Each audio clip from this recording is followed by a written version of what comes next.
Oke, jadi kita jelasin terkait dengan itu ya, biological psychology atau biopsikologi atau ada yang bilang psikobiologi wes karepmu. Pokoknya dua-duanya itu mirip.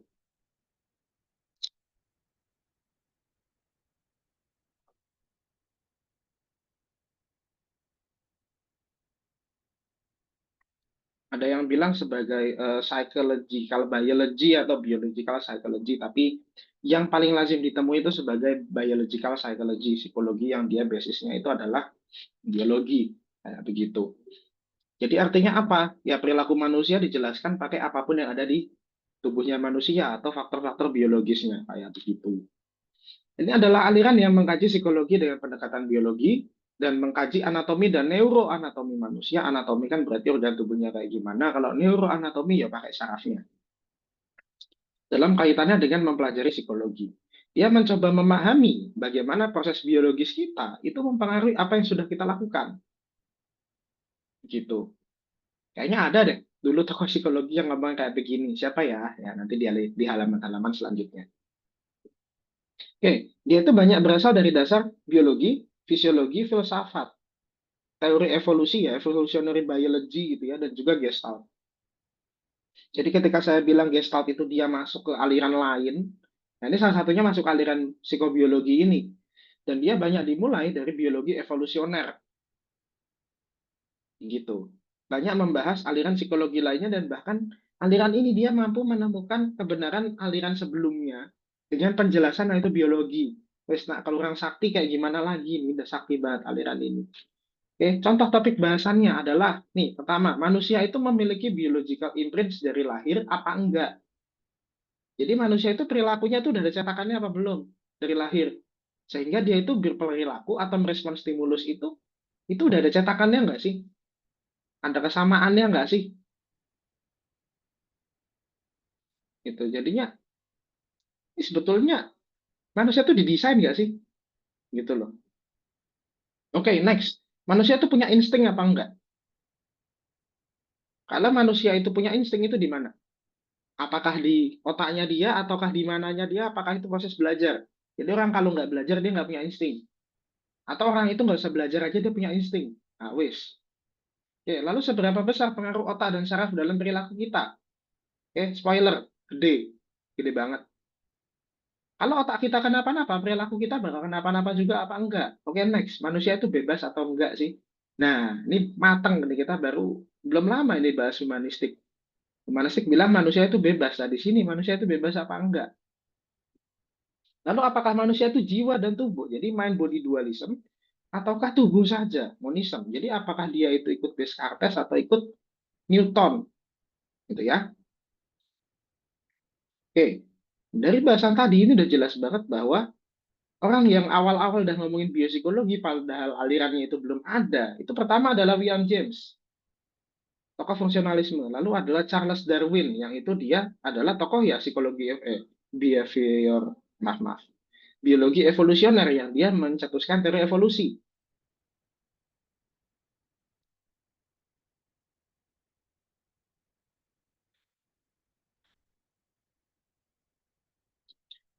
Sejak kapan kita mempelajari psikologi, mempelajari perilaku manusia itu base-nya adalah biologi. Lama. Contohnya, pertama, dari zaman Hippocrates dan Galen. Dia mengawali pemikiran bahwa yang namanya perilaku manusia itu base-nya itu adalah ya biologinya dia. Gitu. Makanya itu pakai teori-teori elemen itu manusia ada api, ada air, ada angin, ada tanah, itu tak unsurnya. Lalu Aristoteles ini dia mendasari teori perilaku manusia atas biologi. Seperti yang kita tahu, Plato itu adalah seorang politikus, Aristoteles itu adalah ilmuwan, gitu. Dan kalau dibilang behaviorisme itu yang mengawali studi manusia dengan binatang, weh, nggak gitu dong.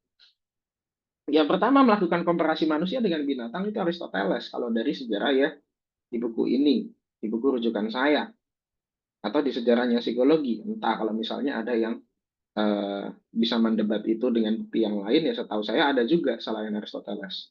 Tapi di sini kita taruhnya Aristoteles. Next, René Descartes. Descartes ini dia memberikan ini ya hipotesis ya bahwa Yang namanya mental manusia itu ada. Yang namanya psikis manusia, kesadaran manusia itu ada. Dia terpisah dari tubuh, berinteraksi dengan tubuhnya itu nanti di bagian otak gitu. Dan manusia itu responnya itu berdasarkan saraf-sarafnya dia gitu.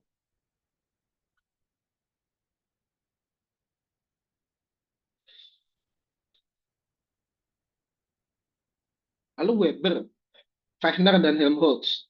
Ini ada di materi pertemuan 6. Dia mengawali penemuan sains modern mengenai manusia yang berdasarkan fisiologi, jadi badan, tubuhnya manusia. Mereka mengawali penelitian terkait dengan respon manusia. Kenapa ya? Saraf itu di situ isinya. Jadi apa perilaku manusia itu terdiri dari otak sama sarafnya dia. Lalu William James, dia menyebutkan bahwa psikologi itu harusnya didasarkan atas biologi. Kalau nggak ngarang nanti isinya. Nanti kita coba-coba isinya. Kalau nggak ada basic biologinya. Lalu perkembangan keilmuan neurologi ya terkait dengan saraf ya, ilmu tentang saraf itu pesat banget dari 1890 sampai 1940-an. Kenapa? Ya udah ada laboratorium di mana-mana, ada eksperimen bisa dilakukan di mana-mana. Seperti itu. Dan di 1891 ditemukan bahwa manusia itu punya neuron. Jadi nanti kan dari saraf kita itu kan lanjutnya ke yang kayak gini-gini tuh bentuknya toh neuron. Ini untuk yang anak IPA mungkin sudah tahu ya dan bisa bisa menjelaskan ke rekan-rekan yang lain. Dan ini artinya adalah apa? Artinya manusia itu berfungsinya hierarkis dari otak sampai saraf sampai ke perilaku manusia yang itu sebagai output akhirnya. Dan manusia berfungsinya itu ya dengan listrik ini kan ini dia mengalirkan listrik ke bagian-bagian tubuh yang membutuhkan gitu. Ini sampai sini aja tuh kita bisa tahu manusia itu seberapa besar sih dipengaruhi oleh biologisnya dalam perilakunya dia. Nah, tapi ini ada beberapa tokoh, eh, tokoh yang terkenal di psikobiologi atau biopsikologi yang akan menemukan penemuan-penemuan lain terkait dengan bagaimana biologi itu dia mempengaruhi perilakunya manusia. Oke, pertama itu namanya Dunlap, Bapak Dunlap, Knight Dunlap. Ini sebetulnya adalah pendirinya aliran psikobiologi ini atau biopsikologi ini. Beliau ini orang yang cerdas, beliau ini orang yang pintar, kapabel, sobatnya John Watson, yang pendirinya behaviorisme. Tapi minder sama John Watson. Kenapa? Watson itu terkenal dan duitnya banyak. Dunlap ini nggak kayak gitu. Akhirnya apa? Dua-duanya itu ya karena sama-sama ini ya, sama-sama mengkaji sesuatu yang biologis, jadinya berteman gitu. Keduanya sama-sama menentang yang namanya aliran psikoanalisis. Kenapa? Nggak ada basic biologinya, nggak ada basic jelasnya. Dunlap ini tidak memiliki murid yang menonjol dan merasa tidak pede memperjuangkan psikobiologi. Tapi bukunya dibaca, nanti dibaca oleh tokoh-tokoh yang setelahnya dan itu menjadi dasar apa adanya biological psychology. Oke, lalu Carl Spencer Lashley ini juga pentolannya ini. Lashley ini adalah ahli neuropsikologi yang kuliahnya itu teknik. Ia membedah binatang untuk eksperimennya dan banyak membaca karya-karyanya Cattell, Woon, Thorndike gitu ya. Kalau yang eksperimen binatang kayaknya hampir pasti pakai pakai bukunya Thorndike deh. Dan terutama adalah Watson. Ini juga sahabatnya Watson. Tapi apa?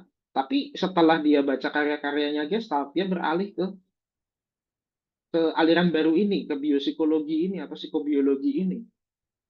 Yang dilakukan apa eksperimennya ini? Eksperimennya itu adalah, jadi kita bisa lihat ya di sini adalah maze atau labirin gitu ya.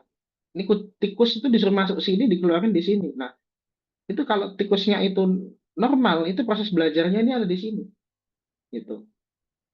Jadi apa? Ketika ketika kita belajar yang dimulai itu adalah dengan kita mengingat sesuatu, begitu toh. Nah, nanti yang terjadi kita melakukan apa ya? Jadi jejak-jejak perilaku kita itu kita identifikasi dan itu kita anggap sebagai berhasil dan akhirnya apa? Kita tuh bisa bisa belajar untuk menyelesaikan satu masalah. Tikus ini juga kayak gitu. Dia diulang-ulang lewatin maze yang sama kan lama-lama bisa. Kenapa? Memorinya itu ada. Gitu toh. Nah, kedua eksperimennya ini adalah ketika tikusnya itu dia sudah belajar tapi habis itu disetrum. Disetrum itu otaknya rusak gitu loh. Disetrum pas di kepalanya jadi dia itu memang sengaja otaknya dirusak. Apakah ketika otaknya tikus ini sudah rusak, apalagi berkali-kali disetrum, dia itu tetap tetap bisa mikir untuk keluar dari maze dan ternyata bisa, gitu toh. Ini emang abuse ini, animal animal abuse ini penelitiannya. Tapi dia membuktikan bahwa eh, belajar itu prosesnya bisa dijelaskan pakai otak, dan otak itu dia nggak berfungsi sebagian-sebagian doang, kita berfungsi secara utuh gitu. Artinya apa? Kalau ada bagian otak yang rusak, bagian otak lain yang dia itu fungsinya mirip-mirip, dia akan membantu kerjanya sih yang sudah rusak tadi itu. Makanya di sini ada prinsip namanya itu mass action dan equipotentiality, yang menunjukkan bahwa otak berfungsi secara satu kesatuan, bukan hanya per komponen. Prinsip apa ini? Ini prinsip Gestalt gitu. Bahasan ini tidak ada di behaviorisme. Ya makanya dia nggak cocok sama behaviorisme. Nah, urusannya cuma stimulus respon, tapi dia nggak ngurusin otak kok. Dia senangnya ngurusin otak, Lashley ini.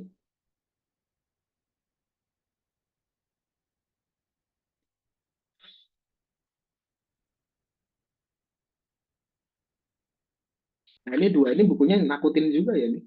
Bukunya tuh yang pertama, Dunlap ini, Elements of Scientific Psychology. Jadi psikologi yang dibikin scientific tuh gimana?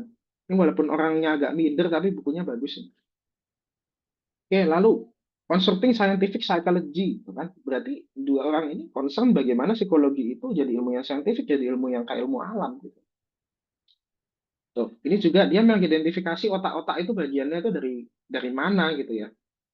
Eh, dan yang masing-masing itu berfungsi sebagai apa saja. Ini contoh bagian otak di sini. Dia itu untuk motor, untuk gerakan. Jadi yang di tengah ini, yang depan yang agak atas di sini, ini berfungsi untuk konsentrasi, merencanakan sesuatu, memecahkan masalah. Lalu yang depan tapi agak samping ini bagian dari bahasa ya, dari bicara dan bahasa.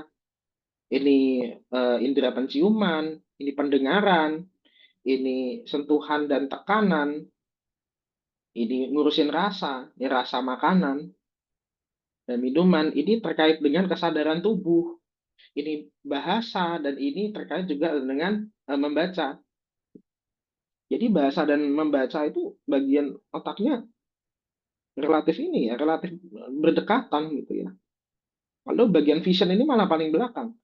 Ini koordinasi tubuh kita tuh di sini, di cerebellum, di otak kecil, gitu tak? Ini kalau kalian emang ada yang masuk psikologi itu niatnya pengen biologi banget, ini aliran yang kudu diikutin deh, ini serius. Oke, lalu next, ini ada tokoh namanya Bapak Hebb. Bapak Hebb ini bapaknya dari ilmu neuropsikologi atau psikologi saraf. Dan ya ini adalah teman kuliahnya Leslie. eh, ini sama-sama terpengaruh Gestalt. Ini nggak ada tokoh di sini tuh yang nggak terpengaruh Gestalt ya, sepertinya ya. Dan meninggalkan behaviorisme gitu. Nah, beliau ini meneliti terkait dengan neuron ya yang tadi itu, bahwa instruksi neuron datang secara berkelompok dan kompleks atau cell assembly. Dia itu nggak datang satu-satu, dia itu datangnya satu kelompok langsung satu paket kayak gitu. Yang dia tidak setuju dengan behaviorisme adalah bahwa stimulus dan respon itu jadi inti. Padahal enggak, stimulus itu cuma merangsang doang di awal, sisanya itu proses biologi semua. Neuron terintegrasi menjadi satu dan berfungsi sebagai kelompok atau phase sequences.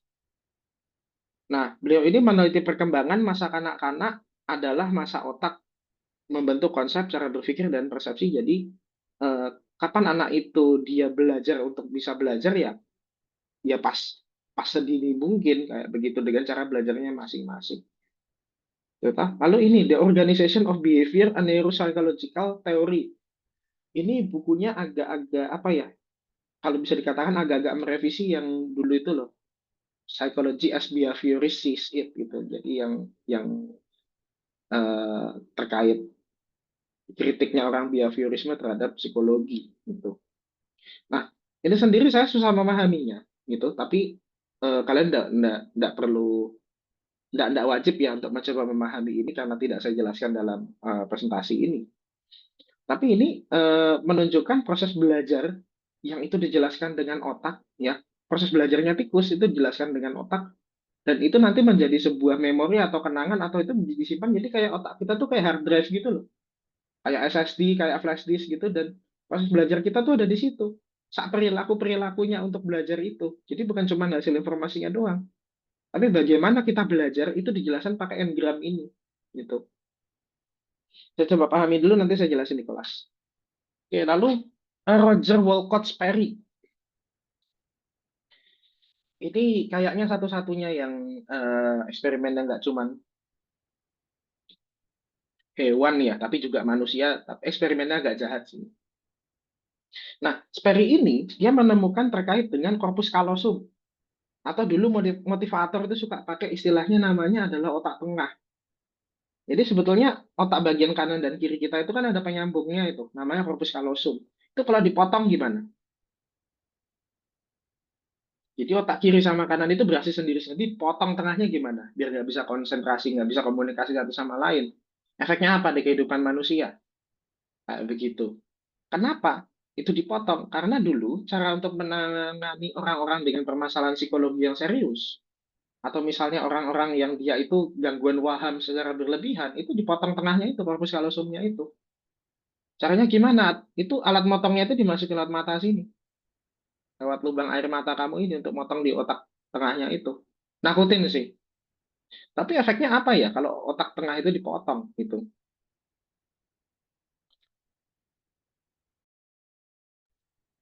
Nah, eksperimennya itu ya, dia menunjukkan bahwa eh, yang otak kiri itu dia urusannya adalah dengan visual, ya, dengan hal-hal yang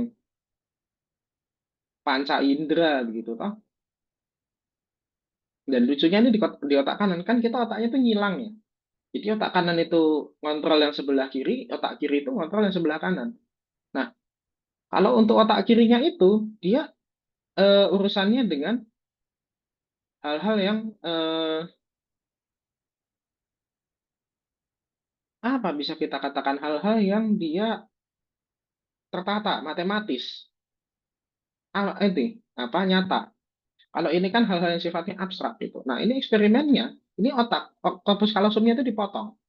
Ya, jadi penyambung otaknya itu dipotong nih di tengah. Ini ketika sebuah apa sih namanya? Ini ada objek nih, ada objek yang dia itu apa ya namanya ya? Jadi kita kita mengasih lihat si orang itu sebuah gambar, ya. Kita kasih lihat dia sebuah gambar, tapi dari sebelah kirinya si orang itu, yang otaknya dari potong itu. Yang terjadi apa? Orangnya itu nggak bisa bilang itu objeknya namanya apa, tapi disuruh ngambil bisa. Ayo, artinya apa? Karena dia koneksi sama yang kanannya putus, gitu toh. Sama yang otak kirinya itu putus, yang kanannya yang kepake. Eh, jadinya gimana itu? Ini kelihatan bahwa orang itu berarti kan ketika dia di sebelah kiri, dia dia nggak bisa menamai objek itu, karena otak kanan itu urusannya. Itu bukan bukan otak yang sebelah otak. Kita lihat lagi nih. Berarti ini kan nama ya, nama, nama objek. Nih, ini berarti di otak kiri ini. Kan ingat ya tadi ya, otak kanan ini yang ngatur yang sebelah kiri, yang kiri yang ngatur yang sebelah kanan. Gitu. Disuruh ngambil pakai objek. Objeknya itu disuruh ngambil pakai tangan kiri, tapi objeknya itu bisa keambil. Dia bisa tahu objeknya itu yang mana. Dari gambar yang kita kasih lihat itu. Jadi objek yang kita kasih lihat di sebelah kirinya dia, itu namanya dia nggak kenal, tapi bisa bisa ngambil. Kebalikannya kalau objeknya itu di sebelah kanannya dia tahu namanya, ngambil nggak bisa. Nah, loh,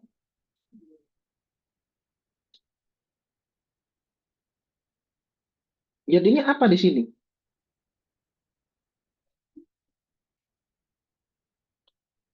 Kalau kita itu dipotong itunya, korpus kalosumnya itu, otak kita nggak bisa komunikasi. Jadi otaknya jalannya itu sendiri-sendiri. Rusak nanti kita itu. Jadinya apa? Mind body dualism terkait dengan consciousness itu sendiri itu ditolak sama Sperry. Sperry bilang nggak ada yang namanya apa namanya, consciousness itu sebagai bagian yang terpisah, jadi badannya mau kenapa-napa, tapi consciousness-nya bisa tetap sehat itu nggak bisa.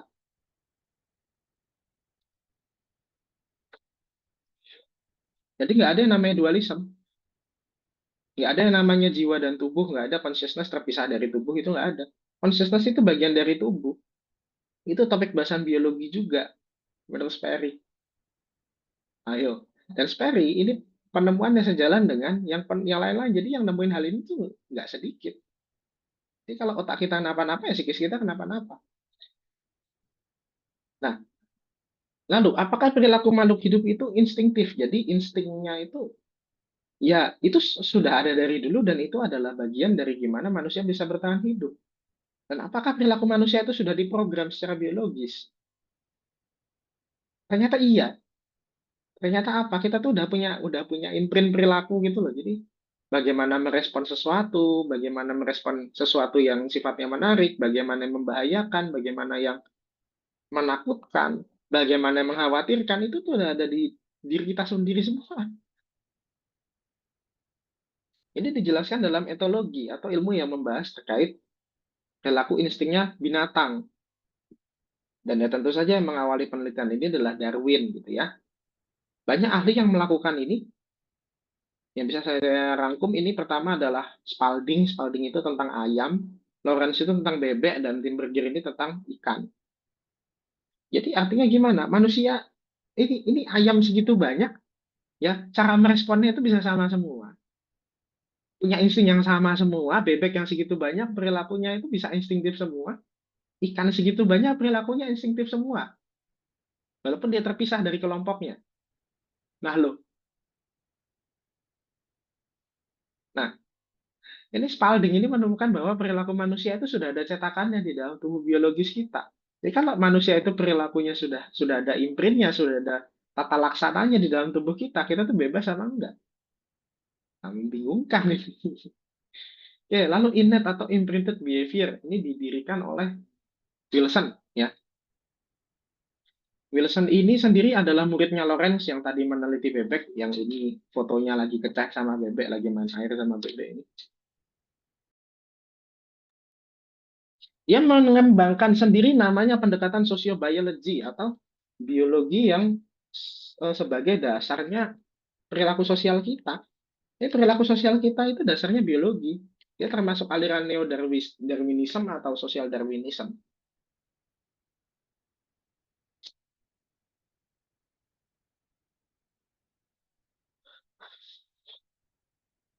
Dia menunjukkan bahwa eh, manusia secara innate akan selalu menciptakan budaya yang mengacu pada biologisnya. Jadi budaya itu adalah produk manusia yang didasarkan atas insting biologis kita. Jadi kalau kita mau ketemu studi-studi sosial, itu kenapa kayak gitu, suruh belajar biologi. Nah, lalu, jadi manusia itu dia juga memiliki apa ya namanya ya, biogramar itu, jadi ada bahasa-bahasa apa ya, jadi kayak ada reaksi-reaksi tubuh yang itu masih keluar kalau kita tuh menghadapi sesuatu. Kita mempelajari bahasa, kemampuan, budaya, proteksi, dan rasa takut itu dari situ. Jadi ini manusia tuh lahir dalam keadaan apa nih? Keadaan udah tahu, udah siap apa gimana nih? Menarik tuh, dalam tubuh kita tuh udah ada pola respon kita sendiri. Lalu pria terprogram mencari pasangan sebanyak mungkin untuk menurunkan genetiknya, gitu ya. Dan wanita terprogram berhati-hati mendapatkan genetik. Jadi makanya pria itu dia yang maju, gitu ya. Dan wanita itu yang menyeleksi pasangannya, gitu. Wanita secara evolusioner memilih pasangan yang fit secara fisik, sumber daya, dan perilaku kekeluargaan terhadap dirinya dan keturunannya. Ya kenapa wanita itu pemilih? Ya karena itu. Kenapa pria itu yang dipilih-pilih? Ya dilihat itu tadi, fit secara fisik, sumber dayanya, sama perilaku keluargaannya. Dan perilaku antar manusia basicnya adalah bisa dikaji dengan ekonomi. Jadi ada transaksi di sana. Makanya ada bidang yang namanya ekonomi keperilakuan. Lalu faktor genetik dan sosial sama pentingnya, nature dan nurture, dalam mempengaruhi perilaku manusia. Kenapa? Karena manusia memiliki pilihan dan kehendak bebas untuk melawan kehendak alam seperti itu. Tapi dia tidak bisa mengalahkan hukum alam. Jadi manusia itu bebas selama dia itu tidak melawan hukum alam kayak begitu. Tapi kita disuruh untuk melawan melawan imprinted behavior kita sendiri tuh gimana ya? Bisa nggak ya? Oke, nah lanjut. Lalu, Wilson menteorikan bahwa perilaku manusia itu bertujuan untuk survival. Manusia itu tujuan utamanya adalah untuk bertahan hidup. Makanya kita mencari kesenangan dan menjauhi rasa sakit gitu. Dia merumuskan bahwa psikologi evolusioner adalah sosiobiologi yang fokusnya manusia. Walaupun ya udah bingung juga nih kita karena juga setahu saya ada bidang psikologi namanya psikologi evolusioner begitu. Dasarnya Darwin, dia mengkaji bahwa manusia itu sebetulnya punya insting. Insting itu dari mana? Dari pola perilaku genetik kita itu. Insting ini ada di semua makhluk hidup, di hewan juga ada. Hewan yang otaknya kecil, hewan yang katakanlah serangga gitu ya, itu pun juga ada insting-insting seperti ini.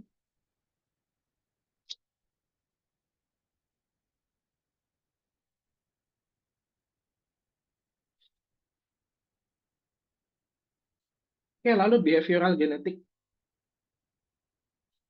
Ini juga bidang yang mempelajari genetik manusia sebagai penyebab perilaku dan pemikiran manusia. Jadi, sebetulnya perilaku kita tuh diturunin sama bapak ibu kita nggak sih? Yang bilang kayak gini banyak apa sedikit banyak. Saya yakin di kehidupan kalian pernah ketemu orang yang bilang, oh kamu kok mirip perilakunya bapakmu, mirip perilakunya ibumu, mirip kebiasaannya bapakmu, ibumu. Oh iya nih ya, pantas kamu anaknya ini, kamu perilakunya kayak begini. No, dulu yang menganut ini tuh namanya Galton yang pakai ilmu frenologi itu yang kepalanya dipegang-pegang terus dia menemukan oh ini orang kepribadiannya gimana gitu kan dari megang-megang itu. Padahal enggak sih. Cuman omongan bahwa perilaku kita herediter itu tuh nggak salah.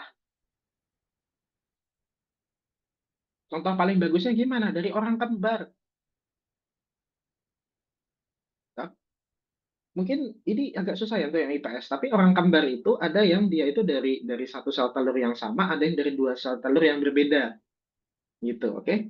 Tapi kalau dia itu berasal dari satu sel telur yang sama, yang itu kembar monozigotik, itu perilakunya tuh 70% mirip, kecerdasannya itu pun mirip, ciri fisiknya mirip, fingerprintnya itu mirip, sidik jarinya tuh mirip, wajahnya tuh mirip, perilakunya mirip, kepribadiannya mirip, caranya dia merespon sesuatu mirip. Ayo,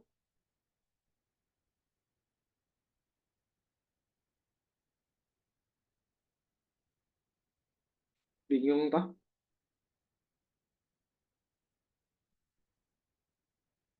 Jadi kalau secara secara genetik itu asalnya sama dari satu sel telur yang sama, orang perilakunya bisa sama. Itu dasarnya biologi. Sekarang pertanyaannya gini, aliran ini masih ada nggak? Masih. Tapi namanya aja udah geser-geser, udah berubah-ubah, terpecah-pecah. Karena bidang neuro, bidang apapun yang terkait dengan biologi ya, terkait dengan evolusioner itu kan dia berkembang pesat sekali ya, 100 tahun ke belakang ini. Aliran ini tuh masih ada, tapi sebagai paradigma gitu ya. Jadi kayak satu satu satu istilah yang menaungi semuanya begitu. Tapi dia sudah terpecah-pecah jadi banyak bidang yang bersinggungan ilmu dengan biologi, farmasi, dan fisiologi. Aplikasi psikobiologi secara modern ini dapat ditemukan di physiological psychology. Psikologi yang basicnya itu adalah ya fisik tubuh kita. Seperti itu. Psikofarmakologi yang ini berkaitan dengan pemberian obat-obatan untuk mengatur psikologi seseorang. Lalu biopsikologi, brain surgery, atau bedah otak gitu ya. Neuropsychology dan seterusnya. Seperti itu. Masih ada nggak? Masih sebagai konsep, sebagai paradigma gitu ya. Manfaatnya apa? Dia membuktikan beberapa aliran lain mengenai dasar biologinya. Jadi aliran lain bukan dia salahin, dia kasih tahu hal yang nggak lengkap di situ gimana. Termasuk psikoanalisis loh. Psikoanalisis bilang, wah manusia itu memiliki unconscious, alam bawah sadar. Itu isinya apa? Rekapitulasi hal-hal masa lalu yang belum selesai, hal-hal yang nggak enak, apa Bisa nggak manusia kayak begitu? Bisa. Karena ingat, hal-hal yang jadi memori kita itu tuh dicetak di kepala kita. Jadi ada nggak unconscious itu ya, bukan bawah sadar. Itu memori-memori yang direpresi, ditekan di kepala kita. Padahal cetakannya udah ada di kepala kita. Ibarat itu kayak folder yang nggak mau kita buka. Tapi foldernya itu ada. Karena disimpannya di otak. Hilangnya kalau orangnya mati. Lalu membuktikan peran sains modern dan kedokteran pada psikologi, perkembangannya membuahkan banyak ilmu praktis yang sangat-sangat bermanfaat. Lalu tidak adanya eh, apa ya, ini mungkin bukan manfaat ya, malah kekurangan ya. Tidak adanya satu tokoh yang benar-benar sentral sehingga arah keilmuannya tidak padu, jadi ya kemana-mana gitu. Tapi biological psychology ini dia eksis sebagai sebuah paradigma gitu ya. Dan ini dia kurang dikenal walaupun ya memang secara ini ya di kalangan ilmuwan-ilmuwan itu sangat eksis sekali bidang ini. Masalahnya kalau ini dipraktekkan ke masyarakat umum tidak begitu mengerti biologi gitu. Itu yang menjadi masalah gitu ya.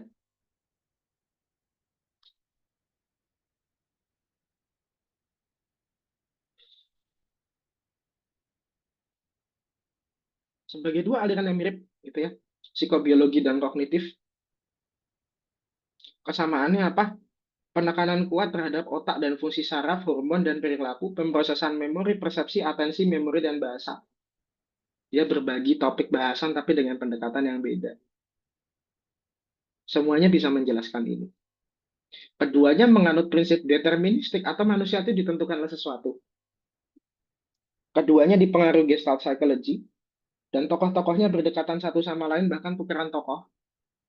Dan dasar saintifiknya ini yang paling kuat kenapa semua objek yang dipelajari di psikobiologi itu bisa dilihat, ada wujudnya seperti itu.